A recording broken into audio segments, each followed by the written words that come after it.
Welcome to the 2014 Gwinnett Center International Film Festival. I'm here with Rebecca Baker, who is a vendor and also someone who wants to talk to us about Pinewood Studios, which is here in Atlanta. Yes, well, I am here representing Kenny Chaplin. He's a member of the DGA. He teaches a seminar called Film Industry Training, and it covers all of the basics on a film set. Everything you need to know from the minute you walk on the set to the minute you get off of the set. He helps with resume building. He helps with knowing what each department is responsible for.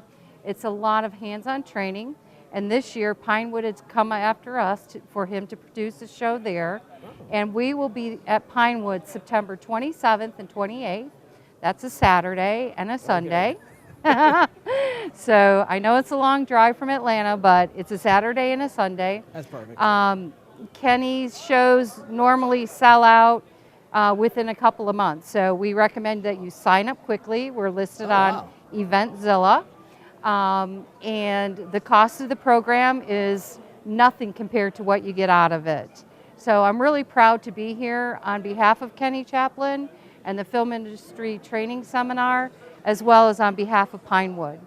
And the good thing about this that's really great, Kevin, for everyone else, is that Pinewood sought Kenny with the intention of having him be able to put together a list of certified, trained production assistants so they can help fill these spots down at Pinewood Studios.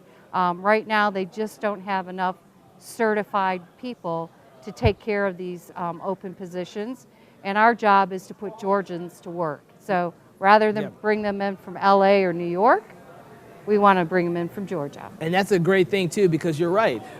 Even though that the film industry is growing tremendously and fast here in Georgia, we need to get the people who want to work in the industry up to date on what's going on and how to do their jobs better and how to best represent us, in addition to being able to give Pinewood Studios and other studios the employees and the people with the knowledge and talent to do their jobs correctly. Right. This is why I strongly suggest Kenny Chaplin's program. He has 18 years in the business, a member of the DGA, not only here in the States, but Canada as well. He's worked on some really big film sets. And what sets him apart from other workshops is that he has the credentials. He has the knowledge. He's been in the trenches. He knows what it takes to get the job done.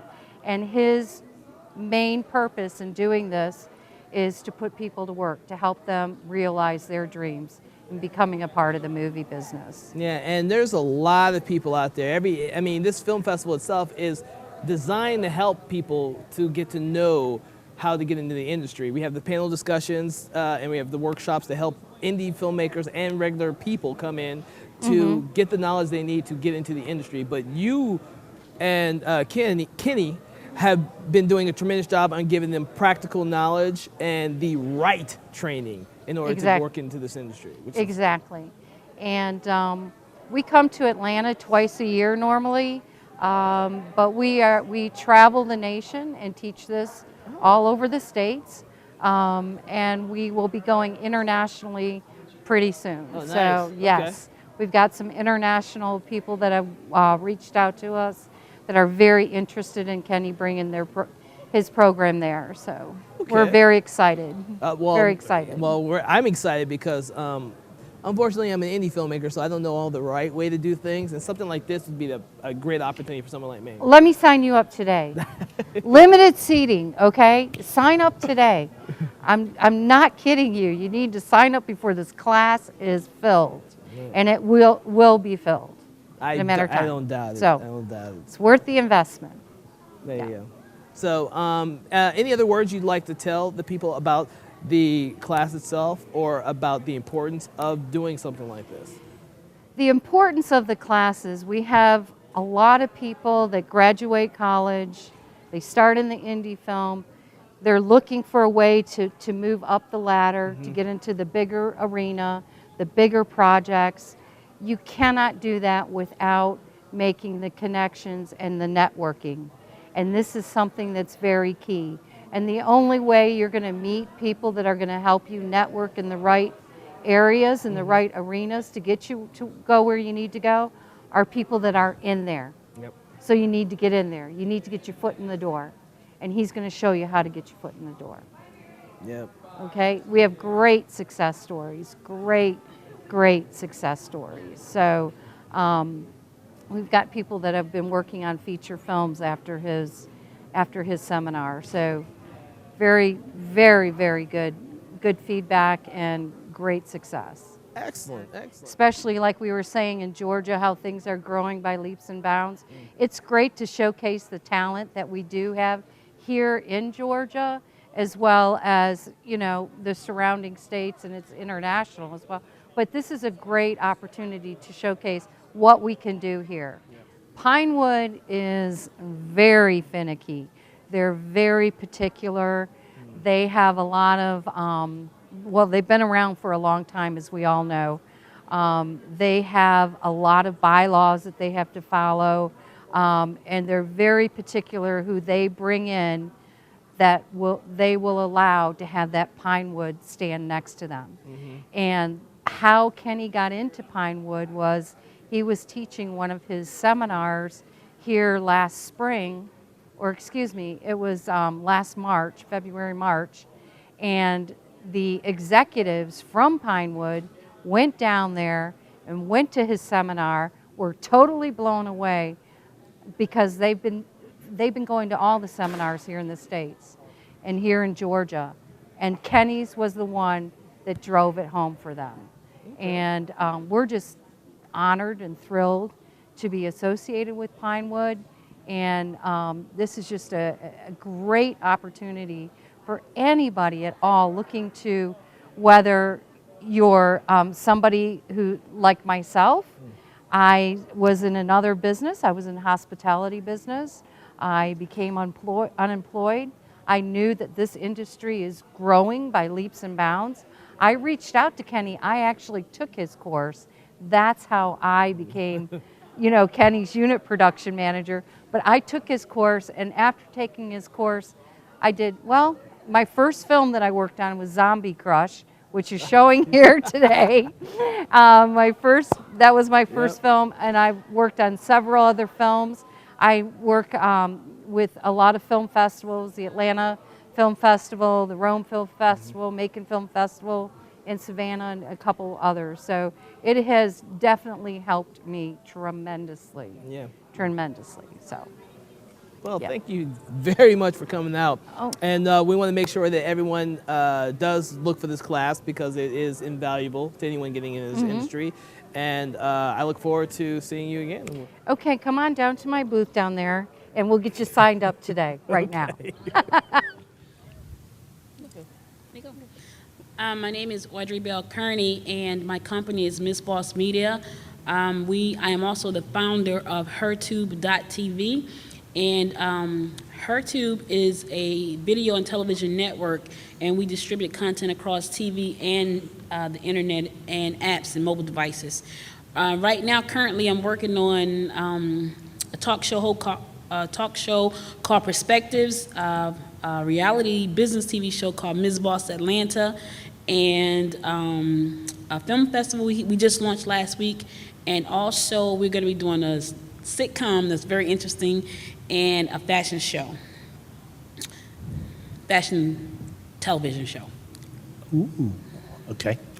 Okay, and my name is Suzanne Jurva, and I am a producer-director. I've been able to work in all forms of media, including major feature films and television series.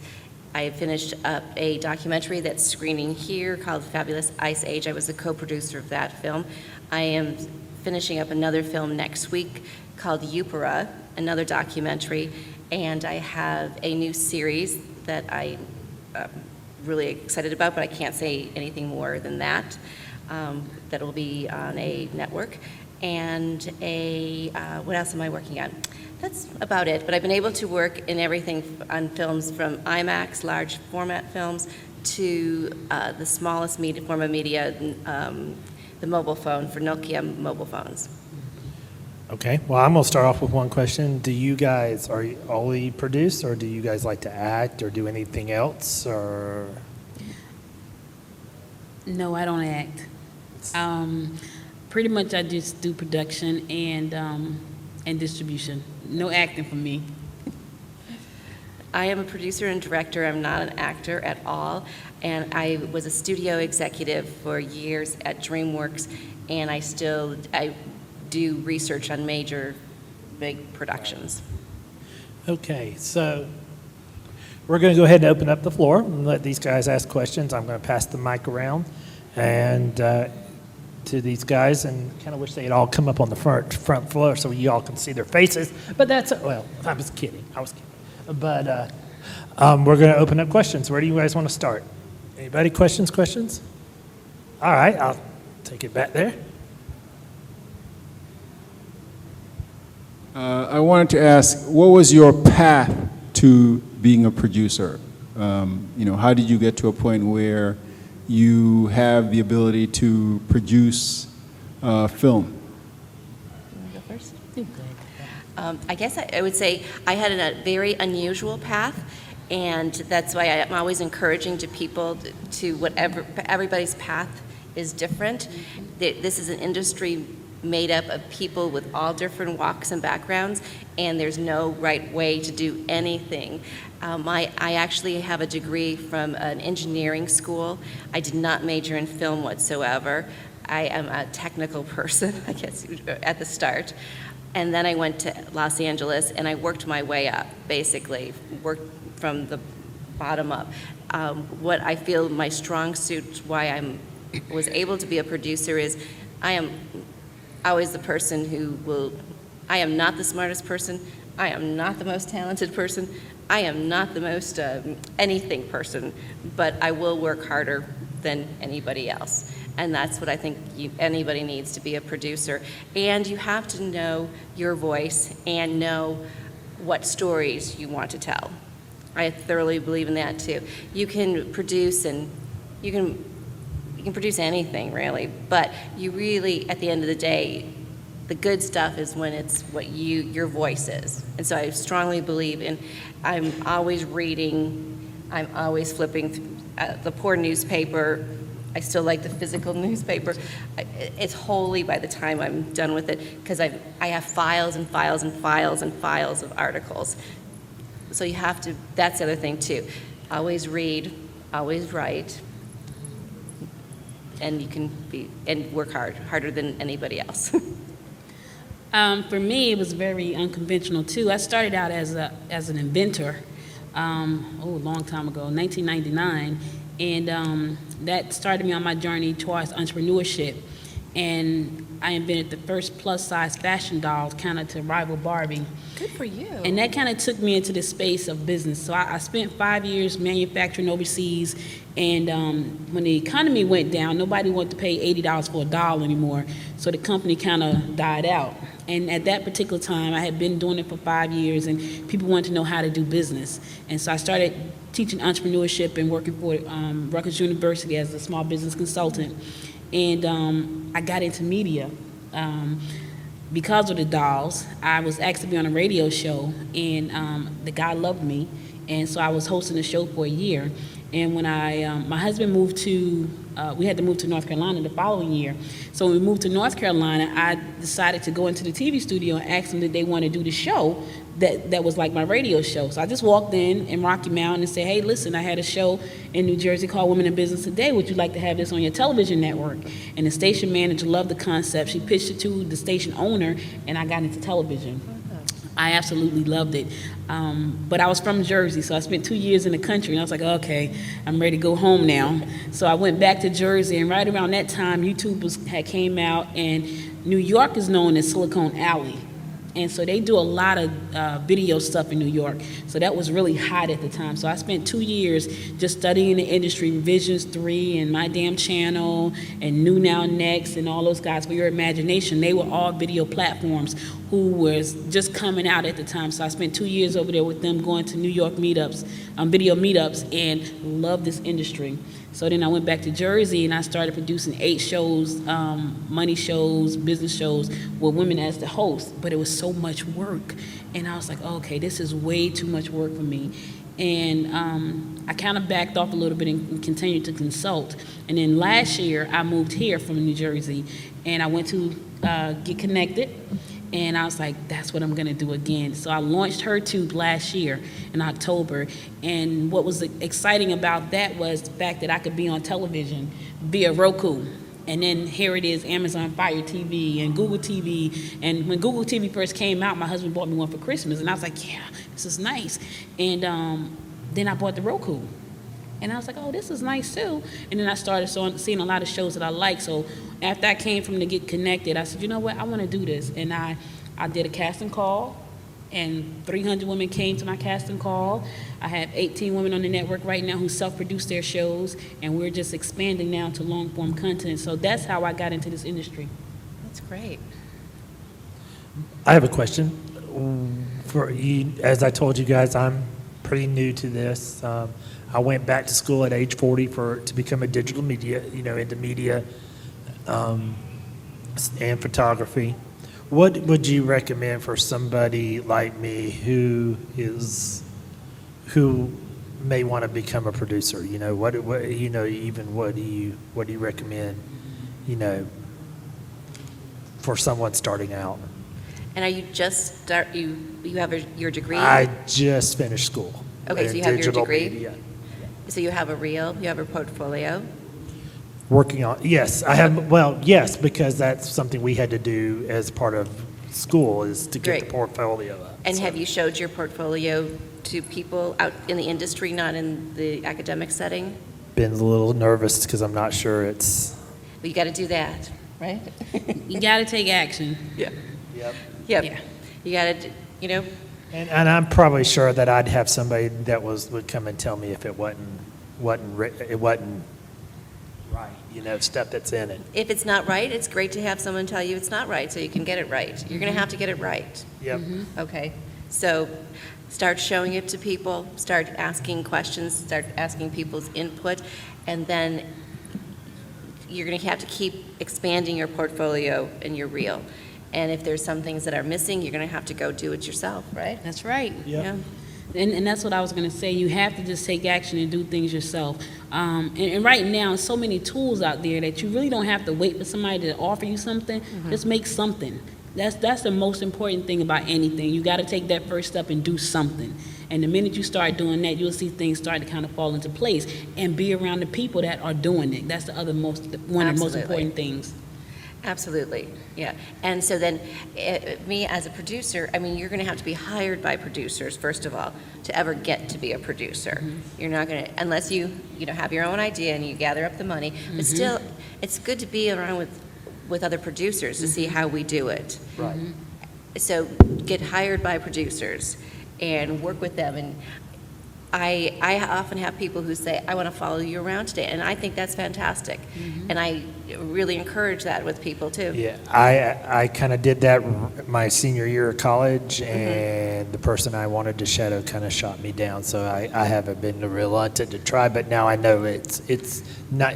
That's one person out of It's only one millions. person, right? And remember, too, you got a lot of egos in the industry. So, Yeah, I when found you that bump out. into the egos, you kind of bounce off them and find another person. Because not everybody has a big ego like that. Right. And if that person said something really, I always believe, I mean, it's hard when you get hurt feelings, and because we're all emotional people, we all care about what we're doing. It's not like, we're making a widget and we're on a factory line. We all care. But I really believe what that person said to you, you got to really take heart and look and study and say, that person might be right.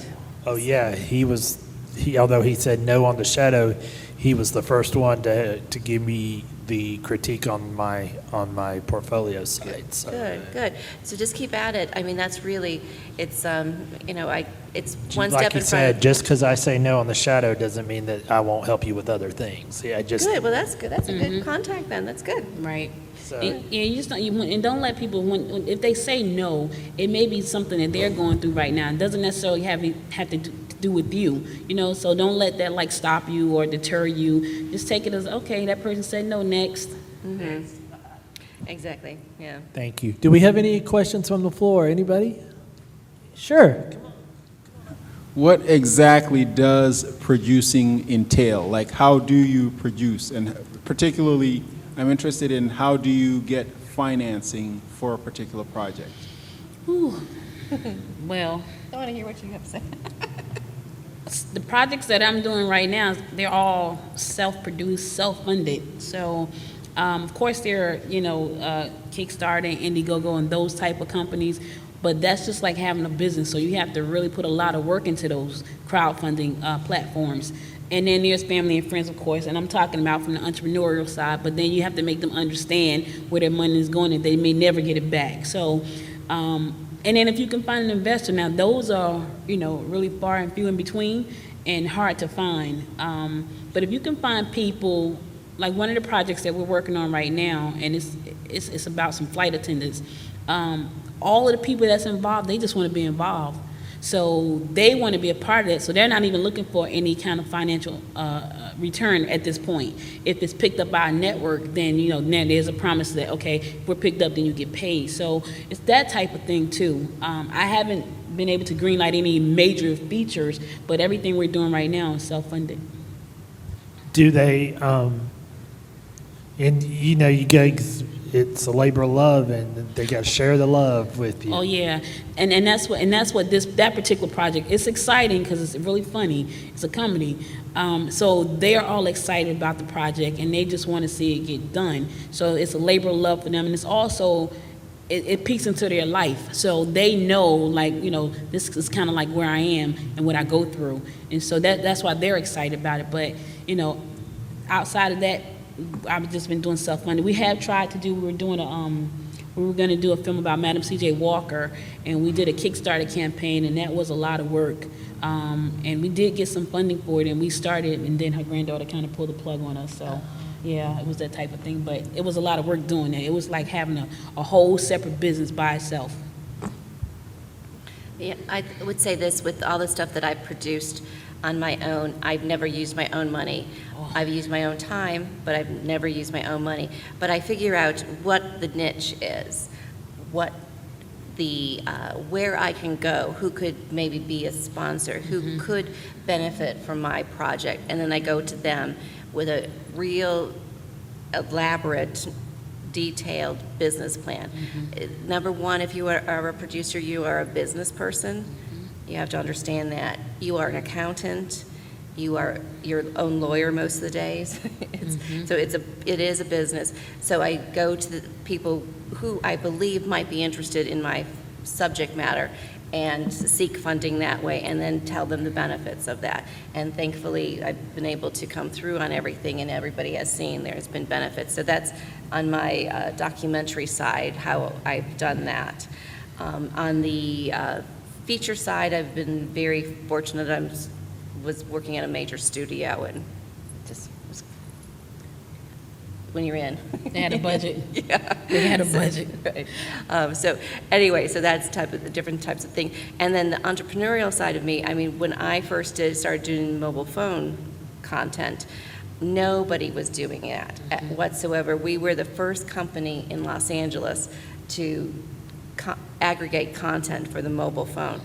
It was done in Finland. That's why I picked it up, and how I got involved with it. I'm Finnish American, and I was able to get have Nokia buy out the company or support the company, and so that way too, you have to be entrepreneurial and really say this is exactly what you're going to do. And if you're not going to do it, don't do it, because really, if you say you're going to do something and you don't follow through, it will haunt you forever. I believe that. So I always am like, if you're going to do it, follow through. It's going to take longer and harder than what you think it's going to be. Sure is. And Suzanne is right. You got to treat it like a business. And for me, I'm like the impatient entrepreneur, so I want to get it done. So after that Kickstarter campaign, I was like, you know what? I can't wait for anybody anymore. So I'm just going to get it done. And I've been blessed to find really good people who just love what we're doing and just jump in. So you know what? I want to be a part. Like I was here a little while ago when I first came in. There was a woman. She was just sitting there. She's like, I just want to help. I don't want anything in return. I was like, hey, we can always use some free help on this side of town. So it's just been that way for me because I'm just really impatient. Like, I just need to get it done. So do I want to look for sponsors on the next few projects? Absolutely. But you got to get done with what you're doing. I have a question, and this is mostly because you're local and you're not local. I have to ask, how do you feel about all the opportunity here in Georgia now that you've moved down here and you're living? Do you use the people that you have here, or do you still travel back and forth? It is so much talent here in Georgia till I don't have to do anything but post a casting or post an ad. I feel like I have died and gone to heaven here in Georgia.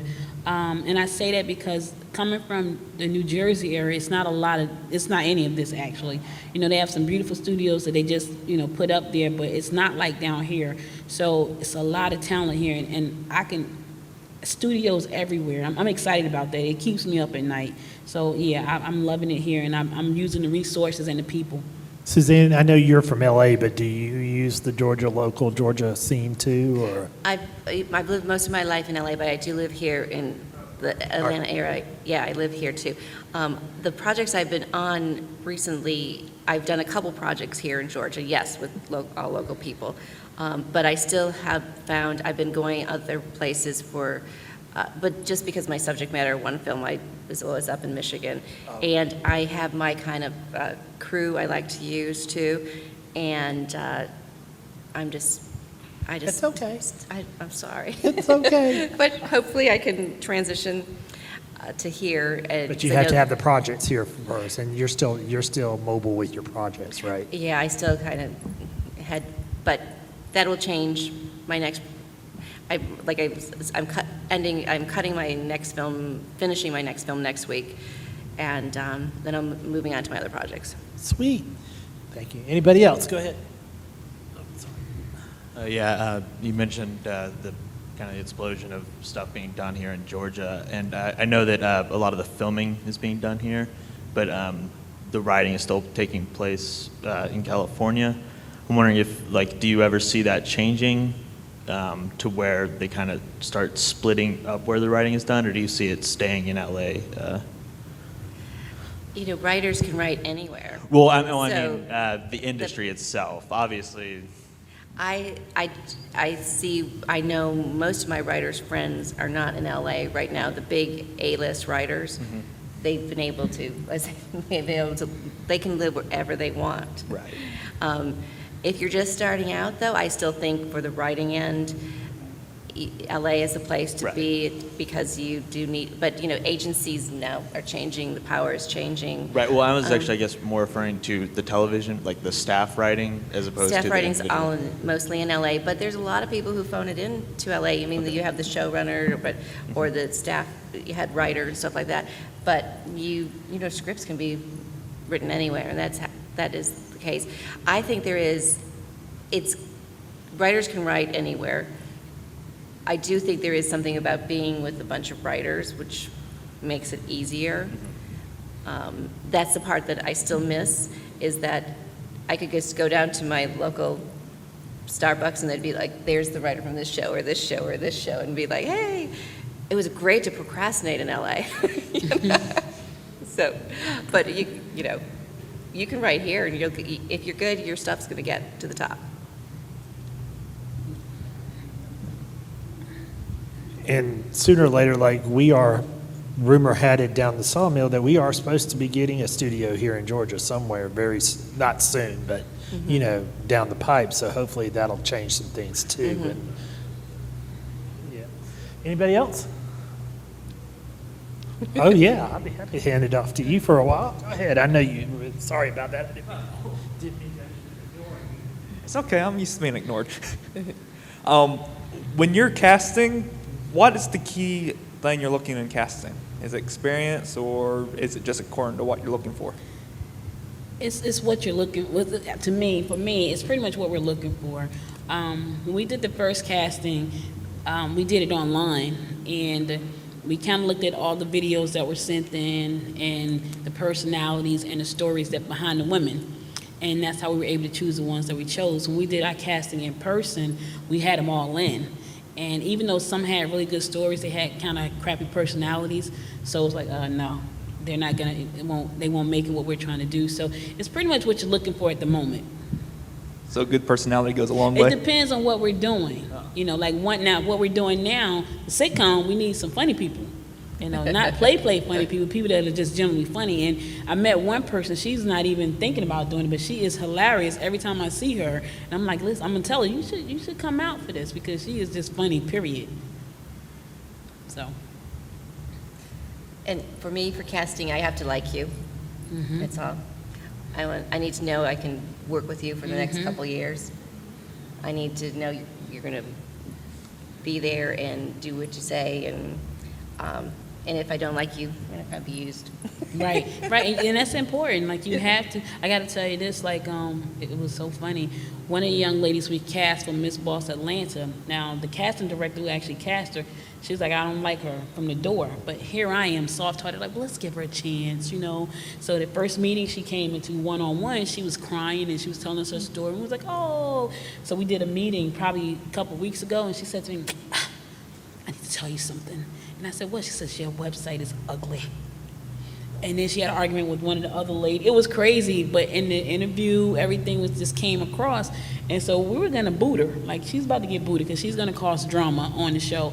But then someone from LA said, no, you need just a tad bit of drama because they had just sold the show out to Mark Burnett. It's like, you need a little bit of drama, just a little bit. And I was like, well, she can't be ratchet because we're going to boot her. So she won't show up in season 2. So that's important. How important would diversity in character types, or not character type, but you know, obviously, if you look at network television, the casts are predominantly white, with sometimes a token character of a different race. And I was just wondering, like, how important do you see it as to diversify those types of scripts for those kinds of shows? Well, I can tell you this, on my network, I have 19 women, and 16 of them are Caucasian women. When they go there, they think it's a Caucasian network. It's just a network. Right. On the Miss Boss Atlanta show, and I'm assuming it's this way because it's down here, all the women were African American who applied. So that's all we had to cast. So, and I think it's pretty much what you want. And it's pretty much who the character is. Like, if the Right. character is, you know, Lala from whatever, you got to cast Lala, you know. But if it's Daisy from this, you got to cast Daisy, you know. So it's pretty much who you're casting for, I think. I don't think you just necessarily need a token. If it's all white cast or all black cast, Right. it's just what it is. Well, my goal is to be a writer, and it's kind of like, you know, being a white male, I understand that voice a whole lot more than any other voice. And Okay. like, you don't want to force a character in that doesn't make sense just Right. to have diversity, but, like, you know, it's hard finding that blend between them being the token versus them being a part of the group. Hang out with them. Yeah. Yeah. Get a first-hand view of who they Right, are. right. You know what I mean? And because at the end of the day, you want to make a good piece. And so you can't be authentic if you have no clue about who they are. And you can't So- just go by secondary sources, because then you get right. You have to caricatures, kind of yeah. get in that environment. It's kind of like the actors who say they do, what is it called? When they go deep into who they are acting? Method acting. Method. Yeah. It's kind of like that. They go deep into who they are. They find out who the characters are. Same thing for you. Just go out there and talk to people. You know, if you're a little shy, then go on Skype and talk to folks. And you know, to me, I think the story, you have your story, the story will tell you who the characters are. Now, a good actor, I can tell you many times, it might have been written for a white male, and then casting comes up, and it could be a black female who is the right person, and that's great when that happens, and that does happen, and that's, again, authentic to it. I don't think you can force it. Just write your story, and your characters start to speak who they are. But really, then in the acting, the casting part, then you can be open again, and that happens more often than what you think. Yeah, it does. I think with Kerry Washington on Scandal, right? Yes, right. Yeah. You know, so you It's supposed to be a male, right? Wasn't it? No. She's actually a woman. No, but I think the role originally was supposed to be a male. No, that's really a woman. It is real. Okay, so what? Okay, that is based on what you're. Right. There's some big major role right now that it was written for. That was actually written for, I forgot, yeah, her I name. got this right on top of my tongue. Yeah. It's one of But my anyway, favorite shows. yeah, that's a Scandal. bad example, but there's been good examples of that. Yeah, you just when you write, just feel comfortable. At the end of the day, it's entertainment. I think when people start saying it's black entertainment, white, it's entertainment. Like I go and see whatever I want to see. And I think that's what people kind of screw it up at when they start putting labels on what it is. Funny is funny all around the world. It just is. So. Most companies do, it's within the marketing department or branding department, or if they have media relations, media department. Yes, you just have to figure out which department to send it to. I never send blank anything off. I try to either at least get an introduction to them, or to try to do a phone call and then say, I never send anything blank out. I try to figure out what they're looking for, and then if my project can be tailored for that specific company. It takes a lot of work to even attempt. My feeling is, I've been a buyer and a seller, so to speak. I've been in the room, and I've been walked into the room on both ends of the desk. Okay, you need to anticipate every single question that they're going to ask you. You need to have that answer, and then you're ready to go pitch them. Like, it's a lot of work up front, but it works. We just recently hired somebody to handle that for us because it is a lot of work. And I know that was something that that wasn't my area of expertise. So I brought on someone, we just hired him like 3 days ago, and he was saying that, he was like, you don't understand the work that goes into it. I was like, no, I believe you, that's why I'm hiring you. So his job is to actually do just that, and he had a list of people that he had met in politics and a whole bunch of chamber meetings and things like that, but he had these relationships already. So I'm, hopefully going forward, that's gonna work in our favor. That's great, yeah. Yeah, it is relationships. So you just have to start going to all the different events and meetings and whatever you can to meet up with people too. Do you want to go first? Go ahead. I guess I can tell you how I operate in my day. So the night before, I sit there at my desk and I go through my emails. I have a policy, again, from working at a major studio. We had to answer every single call and every single email within 24 hours. So that's my home training, I call it. So I go through my emails and flag, am I going to answer that tomorrow morning, or am I going to stay late at work and answer it now? So I answer every single email, return every single phone call. Now we have Facebook and Twitter and all the other social media, which I am not that good at answering. I have not incorporated that into my life yet. So I go through and do that, flag that. I have my to-do list. Every day for example, I'll just tell you my Friday. It's not that fascinating or interesting, but just will give you an example. I am launching my new website for a film. So basically, I have to go check out the website. There's problems. There's technical detail problems. Get that email off to the designer. Then I have to have 3 people beta test it. Get those emails requesting that. Get all that done, out. And I try to get all my emails out, so when people come in to their desk, mine is sitting there first. That's another one of my strategies. So try to, and then I time it from different time zones. So it's pretty strategic. So I feel like my email, I'm going to be on everybody's mind first of all when they walk in, when they have the most energy. So I do that. So that was my website thing. I had to talk with my editor.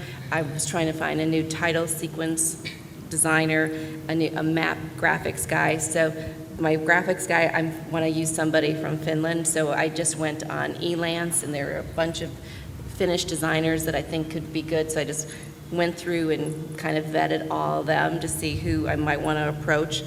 Now it's 9 a.m., so this is like, what I do before I even start my day. Then I just try to go through every project that I have. I have whiteboards with all my lists. I'm a huge list maker. I'm a huge strategist. I strategize all the time. And I think that's key to being a producer. I make all my phone calls then during a certain time period because I know that's the kind of time I just want to kind of veg. So I get all my phone calls done at a certain time. And then I got to go do my banking usually every day, just keep the accounts going and the stuff like that going. And then I do my meetings with new projects and new ideas, taking pitches from people. I do that during the day. I like that part of the process too. And then if I'm hired on other projects too, that kind of is a certain part of my day too. And so, I mean, I feel like as a producer, you have to be self-motivated.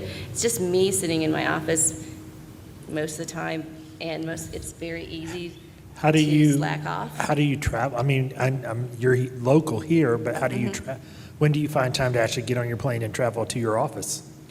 My office is here. Oh, it is here? Yeah. Or when you have to travel out to a site, or do you travel? That depends on what I'm shooting, what the schedule is for that, but I do that. I use the airplane time actually not to do any work, to catch up on my reading. So that's when I might read scripts or not stuff I'm working on, but stuff that I'm interested in. I'm always reading books. I just think I'm going to option another book that I just finished last night. So I'll start that process next week to option that for another project. So you really have to be so disciplined and motivated and scared to death that you're going to fail every single day. So to get you, I mean, that's really what it is. I think like oh my God, I can't fail. So I mean, I don't know what other people use, but I use fear. I think for me, my day starts at 6:40, 6 in the morning. Start off with prayer. I get on a prayer call every morning at 6 o'clock, and then I get up. I try to meditate for like 5 minutes because that's about all I can get in before stuff starts jumping in there. And then after that, I do breakfast. I have a to-do list that I look at daily. I have to have that. I go through my emails, I kind of skim through, and mine is part producer, part distributor, because my distribution outlet is really important. I have to make sure all the content is up on the network. I have a content manager, that's what she does. She gets all the new content in and she posts it to our network on the television part. All of the producers that are on there right now, they self-produce, so they do their own stuff online. So we don't have to do that part.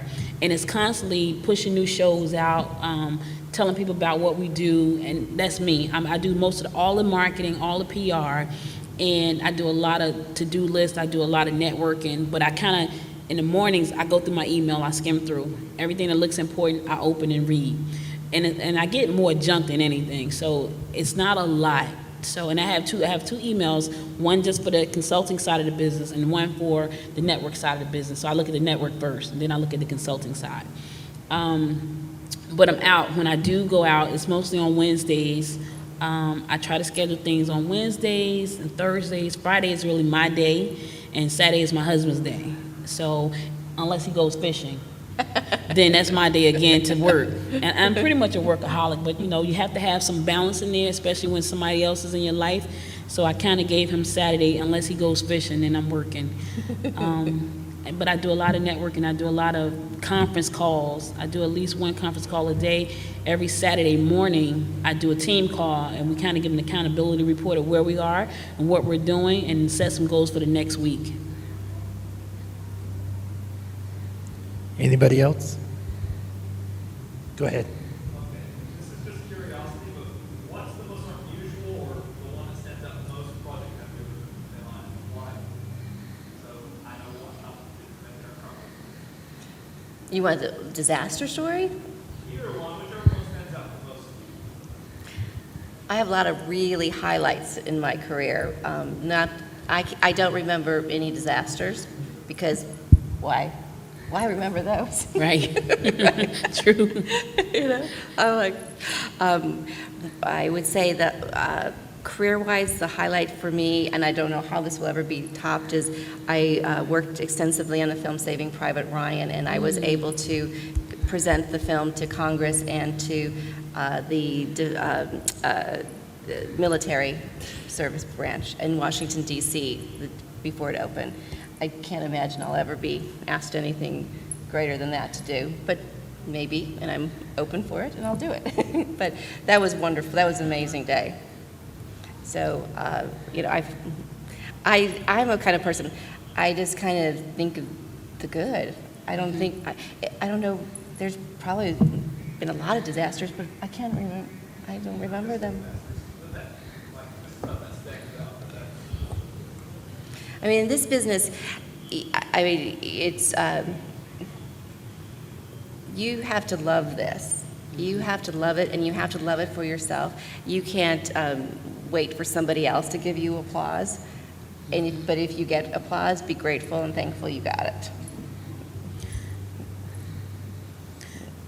For me, it was a disaster. So, and it sticks out in my mind all the time because Madam C.J. Walker is one of the women in African American history that I totally just wish I had the opportunity to meet. So for years I had been saying I was going to tell her story, and so I'm an author too. So I had written a book, and I was at a book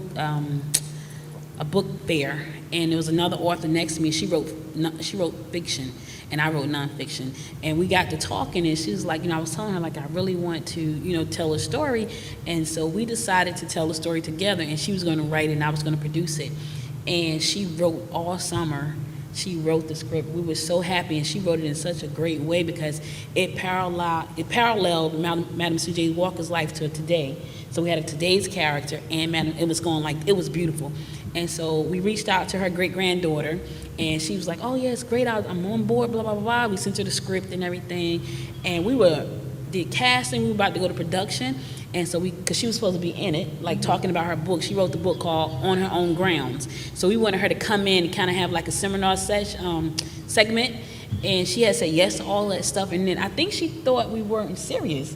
So when we got ready to go to production, we were ready. She says, oh, it's a feature? And we were like, well, yeah, didn't you read it? And she was like, I thought it was a documentary. We were like, no, it's a feature, full feature. And she's like, no, I don't think we're going to be able to do it because, you know, we had been shopping it around and we want Queen Latifah to be a part of it, and it just killed it. And so to me that was painful, but, you know, I just dust myself off and kept moving. Maybe it'll come back. Maybe it will. Maybe once she see what we're doing, Yeah. and Queen I have a Latifah feeling hasn't stepped up yet and said yes, so, you know. I think it's going to come back. Yeah. It was a great story, the way she wrote it. I was like, wow, yeah. You know, everybody was excited about it. We had people who wanted to fund it. We did a Kickstarter program for it. You know, we were ready. You know, we were ready. It'll come back. Yeah, I'm believing so. Okie dokie, we have about 10 more minutes. Anybody else? So anybody working on a project that they need help with? Like, what are you That's a working good on? idea. Yeah, what are you working on? Trying to get started? Do you want, what part do you want to do? Let me get that. Excellent. Yeah. So are you're going to all the extra casting? I just started, so You're submitting for everything? I'm submitting what I can. Good. You That's know, good. my daughter is doing the same thing right now. She's actually in Betsy. She's actually in Vampire Diaries season 6, which I'm excited. Oh, that's great. Yeah, and she's in an independent, but she goes to a site called Model Fair on Instagram, and she gets Does she really? oh my gosh, she gets tons of castings that she has to turn down sometimes. Model Fair, Model fair? How old is your daughter? 23.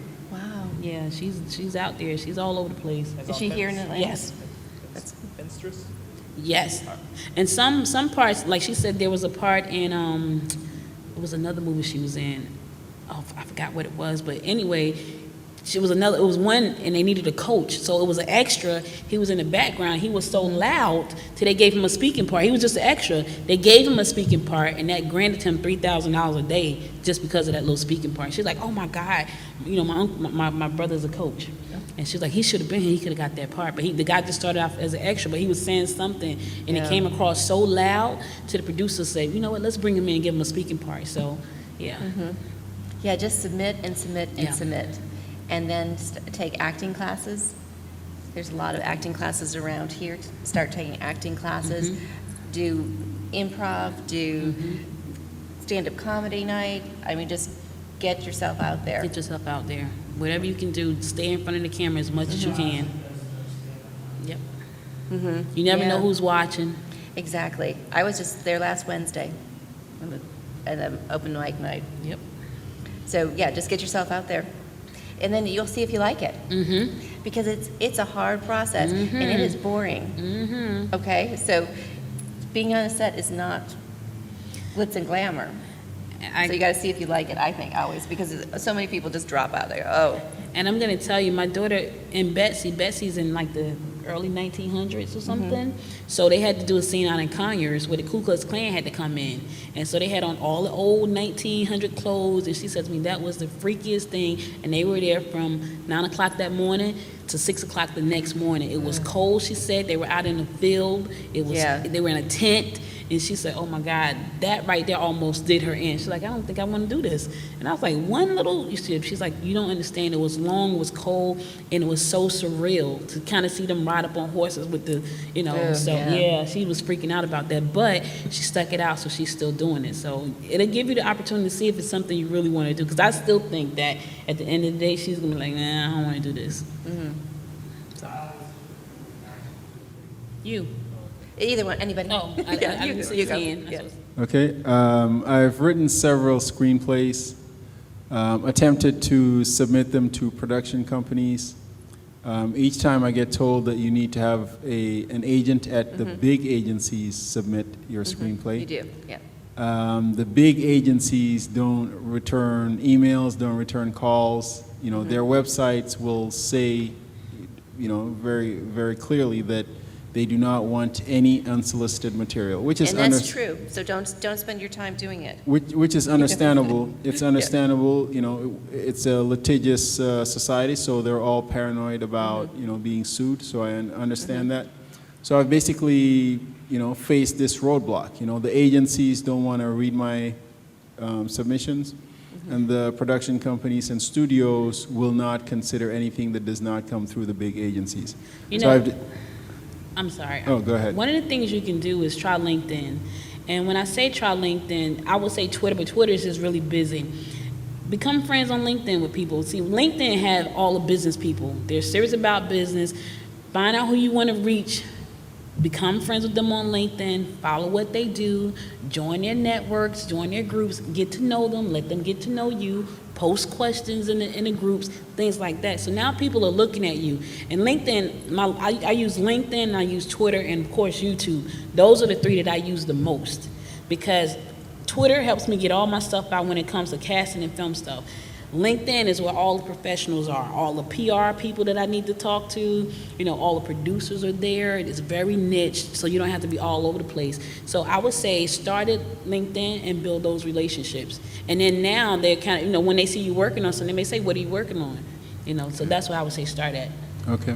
And what you described is the same for everybody, and it's been that way for 50 years. So you don't waste your time saying, this is, how am I going to do this? Submit your your scripts to the screenplay competitions that are out there, along with film festivals. Submit and submit and submit to all that stuff. There's tons and tons and tons of competitions that are looking for good scripts. Have you taken any screenwriting classes around here with any of the universities or anything like that? I have not, no. I would say even think about doing that. The extension courses through Emory. I know the extension is not as expensive as going to Emory, but that'll teach you how to write a screenplay, but more importantly, you get someone to read it and give you notes, and you're going to meet other people. So do that. Just keep going to every single film festival you can. Also, and if you get a chance to ever be in the room with somebody who is a buyer, a development executive or something like that, you need to be prepared, not just with having scripts, but I'm telling you this right now. So when you watch something, write down whatever it is, the film, the TV series, whatever it is, write it down and write your log line from it and what you liked about it so that you can bring these films. You have to have a great film vocabulary to be in the business. And I find that's really lacking with a lot of people. You know, I'm like, wait, you want to be in the business? And if I say a classic film, and you say, I've never seen it, oh, don't ever say that. You know, make sure you have seen all those films, and you can give a point about it and learn from all those films. Literally, I started way, way back with a notebook, and everything I wrote, I'd write all my notes up about it. I still have kind of that notebook I keep, and so I know it's a go-to. So it's not just about your screenplay writing ability, but the language you use about writing too. Okay. So if you're good and if you have finished screenplays, no one wants to know something about you want to write or you're writing. They want a finished screenplay, and that's the hardest thing with a lot of people too. It's hard. It's hard to get there. And another thing, you may want to think about doing, if you're a writer, write something very, very, very, very short. I'm talking about micro short, and just get it done, and do a little bit of those, and then people can kind of get a chance to see exactly what your writing skills are and how your character. If it's like a one character, something short, set your YouTube channel up and just start putting it out there. Just do it, and that's really important. You just got to take some action. Because I met a guy about a month ago. He said he has 26 scripts. Wow. 26. Wow. And I said, what are you doing with it? He's like, I'm trying to get somebody to produce them. You produce one. Yeah. Just take some action and get it done. If it's a flop, so it's a flop, at least it's done. Right. And let me tell you, when you get the first one done, it's like having an ugly baby. Nobody loves it but you. It's what it is. So you get it done, it's raggedy, whatever, but it's done. And that's what you want to do. And then by that time, you get to know the players, you get to know other people, and you keep doing, your networking and things just like Suzanne said, go to all the festivals, but just get one done at least, even if it's like a minute long, just get it done. Yeah. Think about Soul Pancakes on Oprah. Exactly. Those are beautiful. And what are they, 2 minutes? It's on Oprah. Exactly. There's a lot of opportunities right now.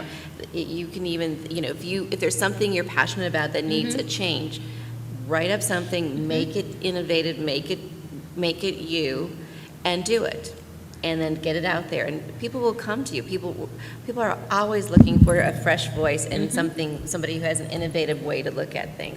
So, it's like I always tell people, don't try, do. Exactly. Just do. And I think you just say that too. Right. I can tell and already. don't have your script sitting up there, collecting dust with stuff stacked up on it, and nobody sees it because it won't get done that way. Right. Good advice. Thank you. You're welcome. I think he had a question too, right? Do you have a question, or what project are you working on? Yeah, well, I have an idea that I've started working on. Like, it was actually my project for my screenwriting class, my last semester. And I'm kind of like, it's one of those things where I need to finish it. Yep. Get that first draft out of the way.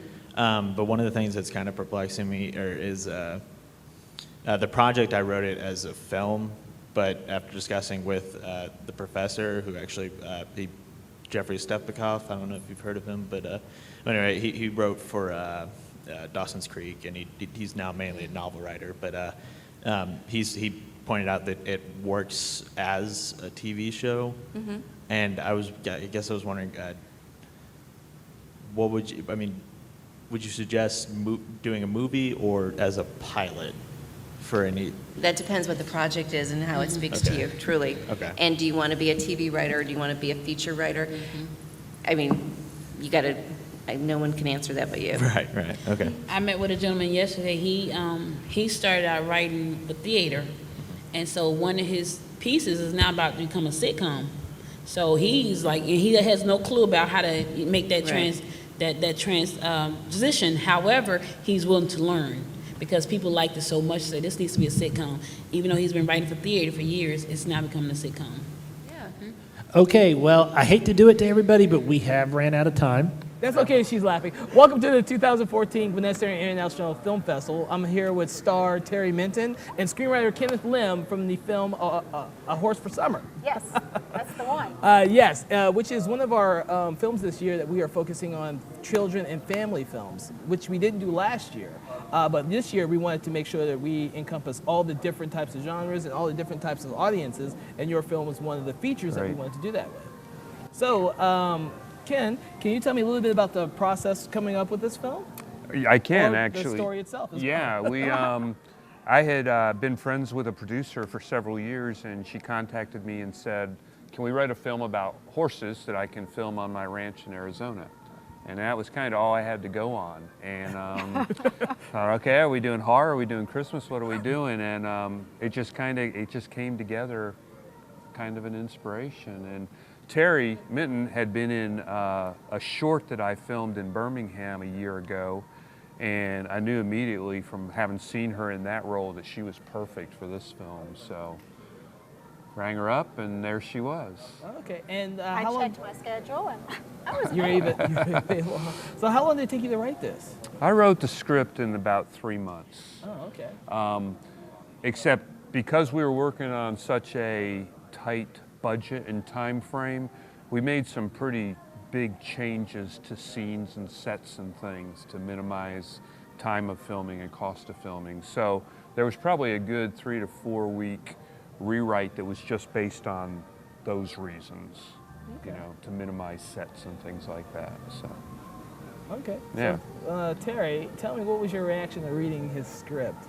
I was immediately drawn to the project. The character Terry Walsh that I play is the wife and mother in the movie, and she's kind of the glue, I think, that holds the family together. She's the one who has a strong faith and really encourages her family to look to God for the answers and to just to keep the family close. It's a beautiful story, and of course I love horses. I grew up with horses, so that was another aspect of the movie that I loved, but it was a wonderful story. Okay, because you bring up something that was very important with the film, and that is the family aspect of the film. Can you tell me a little bit about that and how it relates to the film itself? Well, I'm definitely an advocate of family-friendly film and television, and this movie is 5 out of 5 on the screenplay with the Dove Foundation, and 4 out of 5 with the final movie. That's an amazing accomplishment. So congratulations, KEN.LEMM, on that. And you know, to have something that I can be a part of as a Christian actor that I am very proud of, and I think it's a wonderful story, and it's an entertaining movie, and your whole family can go and enjoy it, and it's a great time. It's a great time. Now, I have to ask you a question. Now, I got to see the stars in the film ride horses. Did you get a chance to ride any of the horses? I did not get to ride a horse in this film, and I ride. I know, I was very disappointed. I got to hold a horse, you know, hold their reins and pet the horse, but I didn't actually get to ride. The two girl leads Did all that? got to ride. And Maybe in the sequel. Summer had never ridden a horse before. Oh, really? So Yeah. her in the movie learning how to get on and all was very real. She Yeah. had Oh, never nice. been on one before. Yeah. Sarah, the other girl, actually grew up around horses, so Okay. she was a natural. Yeah, on it. yeah. Okay, so Pretty tell great. me a little bit about how it was working with some of your fellow co-actors. Okay, Dean Cain plays my husband, Kent Walsh, and Dean, of course, very professional, awesome actor, great guy, Superman. I mean, you know, it wasn't that hard to play his wife. He's a great, great guy. I really enjoyed that. Lee Merriweather is Patsy in the movie, and she is just an icon. I mean, I was a little starstruck with her because she's brilliant and just incredible, just a wonderful person.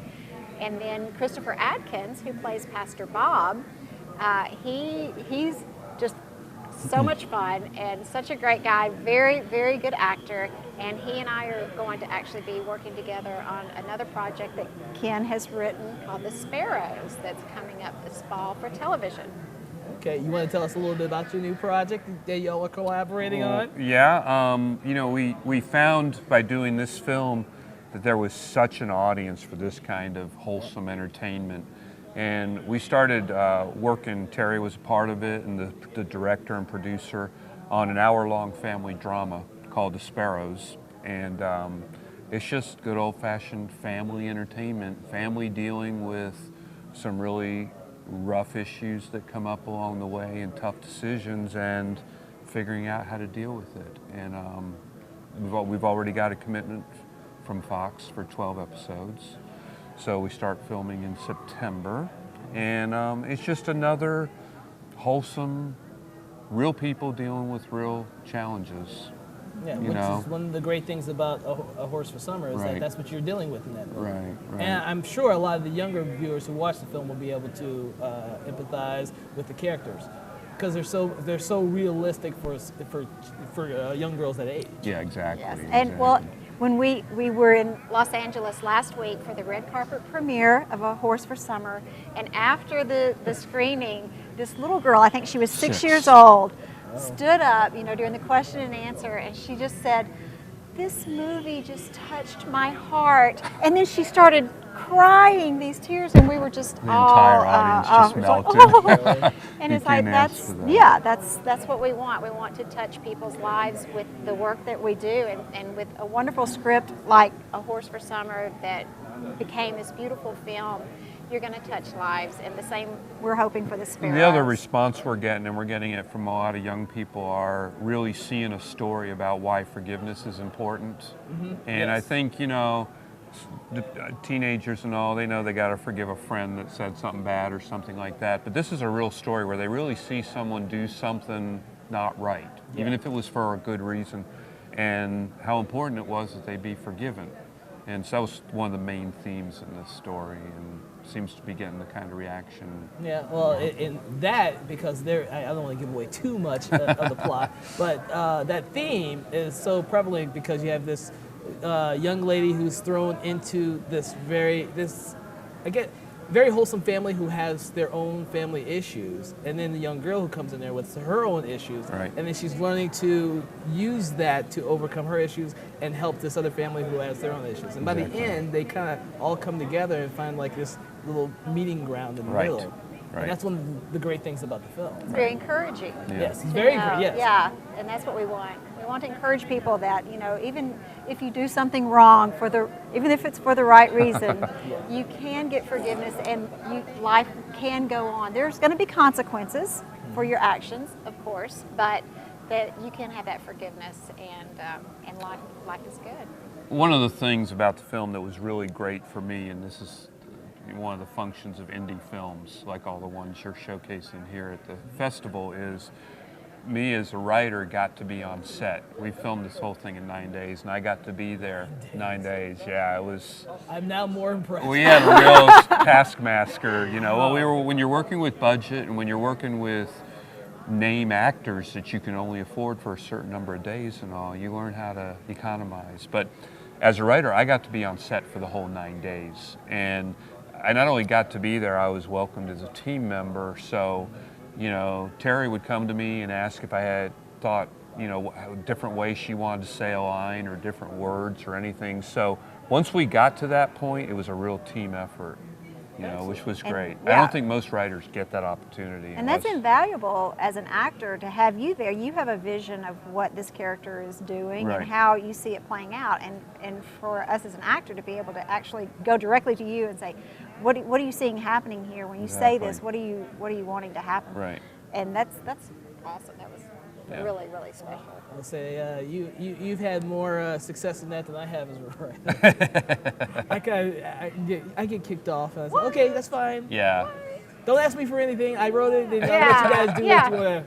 Whatever. Good luck. Thankfully, it was only shorts and not a feature. I would love to have the experience like you did, be on set for the entire feature. So that You got to do Well, that. I think it makes you a better writer on your next projects too, because you really see the implications of the things you've written. Because when you're just sitting behind a keyboard and you're envisioning the person talking as they walk across the room or something, and when you're there and you really see, well, what happens? That sound guy has to deal with their footsteps and them turning their head and all this other thing. It makes you a better writer because you see the implications of every decision you so willy-nilly make while you're writing. That's a good point. Yeah. Oh, okay. Well, any other or final thoughts you want to tell the audience about your film? I Well- think most importantly, it's going to be available this December on DVD at Walmart. So please get everyone you know a copy of A Horse for Summer. Well, and the other thing I'd like to add is we so appreciate being a part of Gwinnett Center International Film Festival, because as thrilling as it was for both of us to go to the premieres in Arizona and LA, to have this right in my backyard and close to you, where so many family, friends, and fans that supported us could come and be a part of seeing it today, that was such a treat. Oh, So we really Yes, thank appreciate you. you You're accepting the film and letting us have a screening and all. No, you are very welcome. I'm just glad we were able to screen your film and it came to us. So, because I want to showcase more films like this even next year. Yeah. Great. Yeah. Well, you'll be getting some more from us. Yep. Excellent. Get ready. Get ready, Kevin. They're coming. We're coming for you. We're coming. Thank you both for coming Thank out. you. And hopefully you enjoy the rest of the weekend. Thank you very Absolutely. much. Beautiful. We appreciate it. Thank You're you. welcome. Thank you, Kevin. Thank you.